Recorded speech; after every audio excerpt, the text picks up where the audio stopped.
Question is with regard to Good evening and welcome to the Brian Crombie Radio Hour on Saga 960. So an NDP member of provincial parliament that I think very highly of, Faisal Hassan, he's the MPP for York South Weston, issued a press release just a couple of days ago, which I found really quite interesting. He said, let me quote it.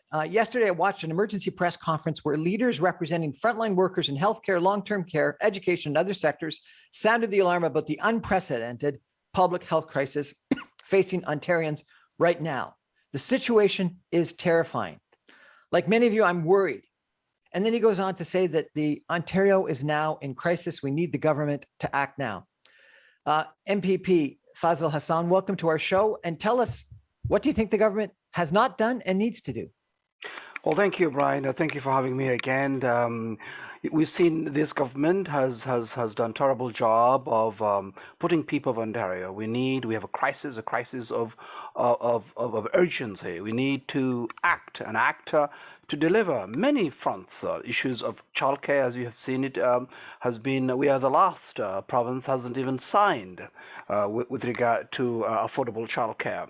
With regards to surgery, as you see now, it's so many delays it's happening. We need now to act and put resources, especially on our healthcare and education, and also to protect consumers as well. So we need to act and to act now.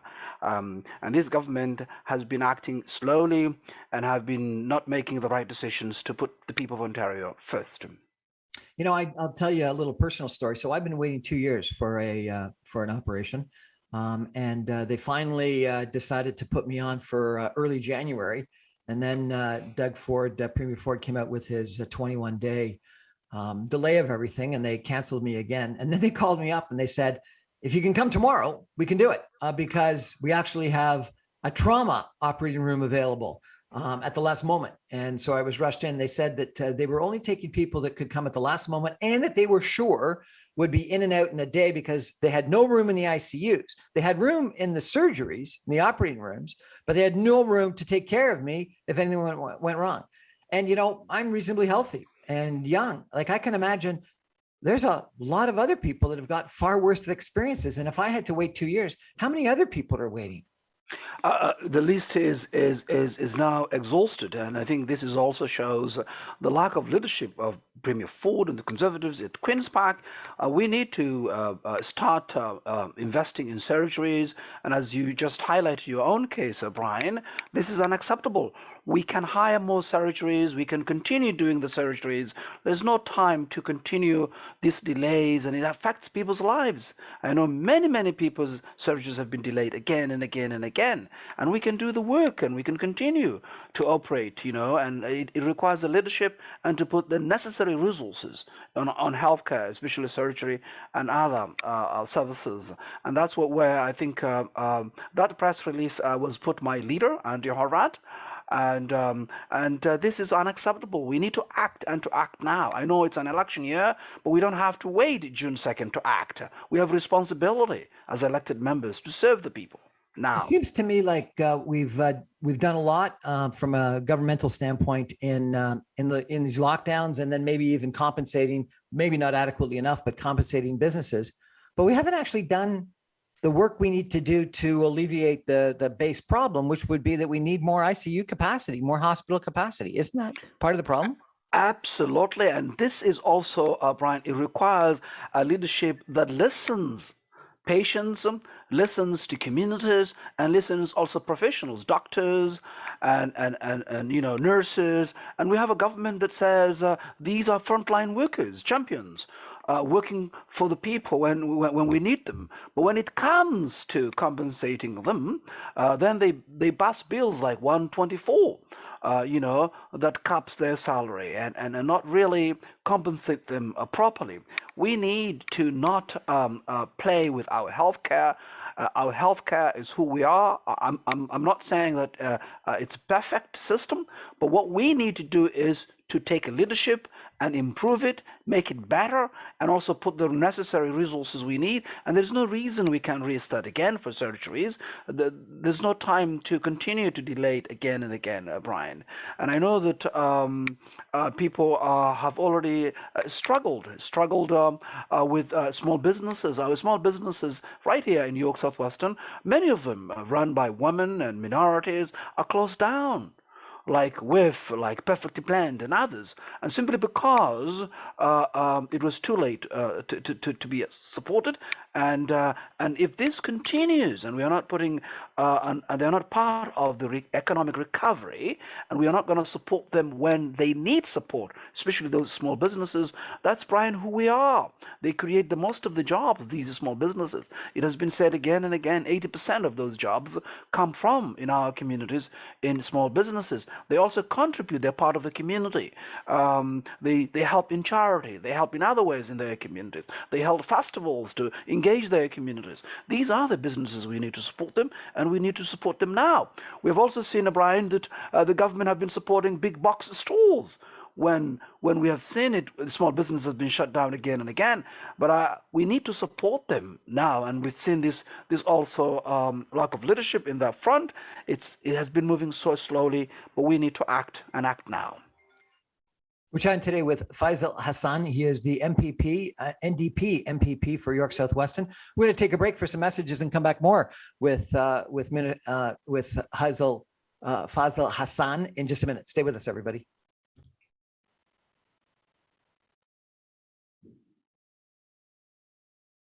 Welcome back to the Brian Crombie Radio Hour on Saga 960. We're chatting tonight with Faisal Hassan, who is the NDP member of provincial parliament for York Southwestern.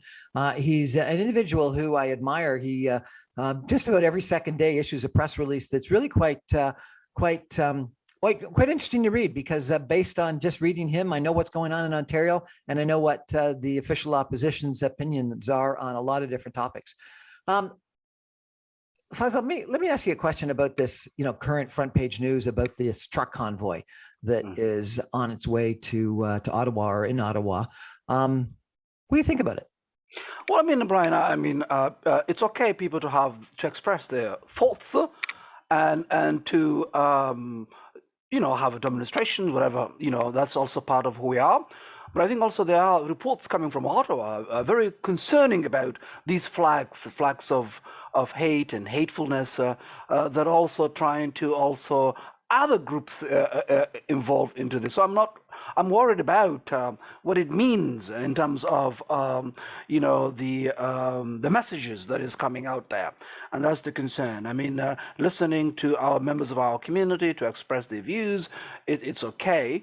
But I think also they are bigger than what we think, and I think we have to be vigilant about our democracy. We have to be vigilant about what we have seen and concerns about so many flags that are not welcomed in Canada, have been seen in Ottawa streets, especially. What do you think of them flying a Confederate flag? That's unacceptable. This is not, this is not who we are. We don't need hate and hatefulness. And it's okay to express your views. It's okay to to write to your member of parliament, elected members, but to also have these kinds of hatred and even some have been in the media have been saying that they've been calling for violence, and that's not what we are. And we have to be vigilant about it, and also make sure that we protect everybody, and make sure that we don't need hate and hatefulness. We have been just 2 days ago, we were remembering the Holocaust. What happened, and a lot of surveys have said, Brian, a lot of young people don't even know what happened in Europe in Holocaust. We need to educate people about what hate can do. And also we need the history of slavery also in many parts of the New World, and we've seen how people have been destroyed their lives by slaving people. So we have to be vigilant and stand together to fight racism, Islamophobia, anti-Semitism, and come together as united to protect everybody. I think a member of your legislature, not your party, but of your legislature, I believe his name is Rick Hillier, sent a tweet or put out a tweet calling the Minister of Transportation who was speaking about these vaccine mandates for truckers at the borders, called him a terrorist. What do you think of that? That is unacceptable, and I noticed right away my leader Andy Horvath have shown a strong leadership in that, saying that this is not unacceptable, and I think we have to take action at the legislature to do something about that. An elected member to simply call another elected member a terrorist simply because he disagrees the government policy. Some people are thinking that a party on the right that is comparable to the Wexit or the Maverick, or I don't even know what they called this party on the right in the Ontario legislature, but a party of the right could be formed and be successful in rural right-wing ridings and could really change the election this spring. What a splinter of the Conservative vote. What do you think about that? Well, I think the Conservatives have been united, as you know, and in 2018 they have been elected, and we've seen their record and their agenda of cuts, the agenda of supporting their buddies, their friends, and we need a different direction. We need a different direction, and Brian, we need an NDP government to put the right direction of this province, to unite people and give hope and opportunities. You see, my leader Andy Horvath have shown strong leadership, and we are ready for government to replace the Conservatives in this upcoming election. We have the plan, we have the vision, and we need to move this province forward.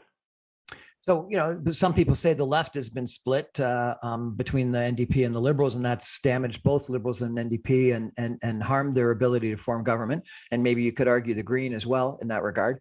So is a split on the right actually a positive move? Well, I mean, we have here an opportunity, the progressives to come together under the NDP leadership. Because as you see, in 2018, we were so close to form government in 2018 because of the mistakes Kathleen Wynne made. At the last week of the election, she says, don't give the NDP a majority government. And that signaled some progressives that the Liberals might have a chance and split. You see, there are many ridings, close to 35 ridings, that we've lost less than 1,000 votes. And now I think it's an opportunity, the progressives, to see 35 ridings, close to 35, lost by less than 1,000 votes. I might be not counting accurately, but they are close to that. I'm sure about 30 of them close to that, and we could have won that election. And because of the failure of Premier Kathleen Wynne, and we've seen the Liberals had 15 years in this province. They have an opportunity to do things they want to do, and they have let us down again and again. And if you look at every file, the other day we were talking about the Eglinton Crosstown corridor, and we might talk about it this morning. But that is also the failure of many fronts, their promises with clean trains and so forth. Actually, we talked about it last time. But this will be an opportunity, Brian, the progressives, to say the only way to defeat Conservatives is coming to the NDP camp and supporting Andrew Horvath and the entire NDP team to form government June 2nd, because we cannot afford another 4 years of Conservatives in this province. You co-authored a bill in December about consumer protection. Can you tell us a little bit about that? Yes, and that is a bill we will be tabling, soon when the House convenes. This bill is a bill co-sponsored, four of us, and this is, you can see, Brian, the importance of consumer protection. And it is because my colleague from Humber River, Black Creek, Tom Rakosovich, my colleague from Scarborough Southwest, Dodi Begum, and Terence Canahan from London North, and myself are putting this bill together. And we want to protect consumers, and consumers have been rigged off, have not been protected. There is no single independent body in this province that actually protects consumers. And that's why we are calling an independent watchdog that is independent and also have a concrete action and punishing those that are taking advantage of consumers, to protect the consumer when you're buying big items such as houses or housing or auto insurance and other issues, so that we can say that it is time now to protect the consumers. You also issued a press release on aging Ontarians deserve better. Yep. A statistic I saw just last week was that something over 56% of all long-term care facilities in Ontario currently have an active COVID-19 Omicron infection. What have we done wrong with long-term care? I think we've done wrong, both governments, liberals and the conservatives, the focus of privatization. And this privatization, as you know, Brian, it puts the bottom line, what we call profit maximization. So it's about the dividends. It's not about the seniors. And we need to protect the seniors. That's why we have called a senior independent legislature to complain about the issues of seniors, and also to remove the profit out of long-term care and home care. And also, Brian, we put together a plan for long-term care and home care to put to correct these. And it is time now to also, next government have to fix this, so that we also legislate 4.5 hours of daily care for seniors, so that we also put every dollar we spend on the service and care of seniors, rather than actually going to those dollars to the profits and dividends and so forth, because we owe it to our seniors. There's no money to make on the backs of our seniors, Brian. So what do you think the big ballot questions are going to be in June? Well, the big question is, first and foremost, a leadership. You know, we have seen this province, liberals for 15 years, Dalton McGuinty, we've seen Cutlin win, and blaming others rather than leading and delivering results. We have seen this province for the last 4 years for the Conservatives. Now they are divided, but they're the same views of cuts and looking after their buddies. It's time for different direction. For the first time in this province, a government headed by my leader Andy Horvath, and a strong NDP government that puts people. That's, I think, it's leadership, Brian, and also it's putting people first. Now we have had governments that don't look after the people they represent, and just looking at their bodies. We've seen it. Even currently, the issues of the Metrolink recently, and that vice president who was just hiring himself was part of the failure of the system. And we see the failure of that was also liberal donors. We've seen also government, the Conservatives now giving FH contracts. Then they are donating. The system, it needs to be fixed. And the Conservatives had the chance to do it. The Liberals had the chance to do it. I believe it's time for the NDP to be in government June 2nd to fix this and to put the people of Ontario forward. I've heard some people tell me that that Ontarians will never actually give the NDP a chance to form government because they still have a bad taste from the Bob Rae NDP government back in, when was it, the 1990s, I guess. What do you think of that?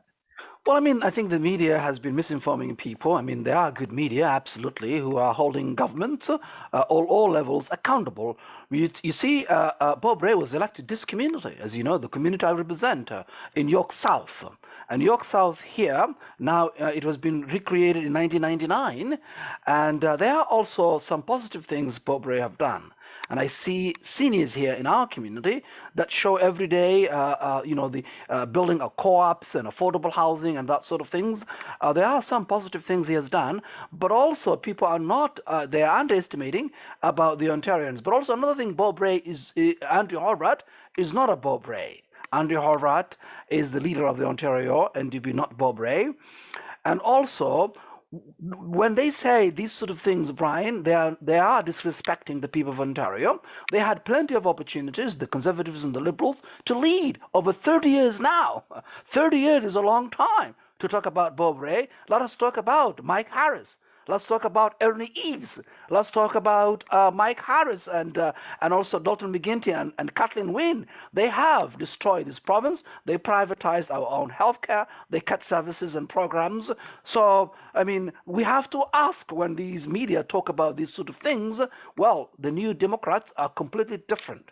And Andrew Horvath is our leader, and Andrew Horvath is not a Bob Ray. But also, Faisal Hassan. Sorry, go ahead. Yeah, and Bob Ray also is respected in this community because a lot of people remember him, a lot of positive things he has done. Faisal Hassan, the member of Provincial Parliament, NDP member, thank you so much for joining us and sharing with us your and your party's current views. Really appreciate it. Thank you, Brian. Thank you. We're going to take a break and come back in just a minute. Stay with us, everybody.